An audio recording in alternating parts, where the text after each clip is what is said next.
यवतमाळ जिल्ह्यातील दिग्रस तालुक्यातील कृषी उत्पन्न बाजार समितीमध्ये धान्य खरेदीमध्ये अडते आणि शेतकऱ्यांना बोगस धनादेश देऊन तब्बल 71,98,753 रुपयांची फसवणूक करण्यात आली आहे. फसवणूक केल्याप्रकरणी एका व्यापाऱ्यावर दिग्रस पोलिसांमध्ये गुन्हा दाखल करण्यात आला आहे.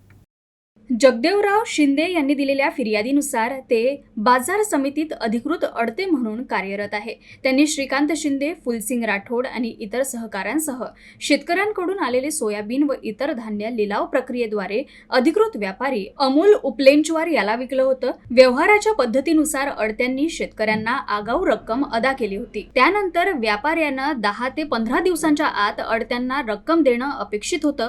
मात्र 6 मे 2025 ते 13 जून 2025 या कालावधीत घेतलेल्या धान्याच्या मोबदल्यात रोख रक्कम न देता आरोपीनं अकोला जनता बँकेचे विविध धनादेश दिले. संबंधित सर्व धनादेश बनावट निघाले.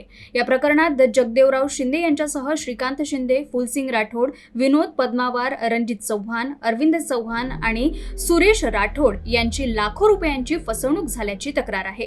वारंवार पैशांची मागणी करून सुद्धा प्रतिसाद न मिळाल्यानं फिर्यादी व त्यांचे सहकारी आरोपीच्या हर्सुल येथील घरी गेले असता घराला कुलूप असल्याचं आढळलं.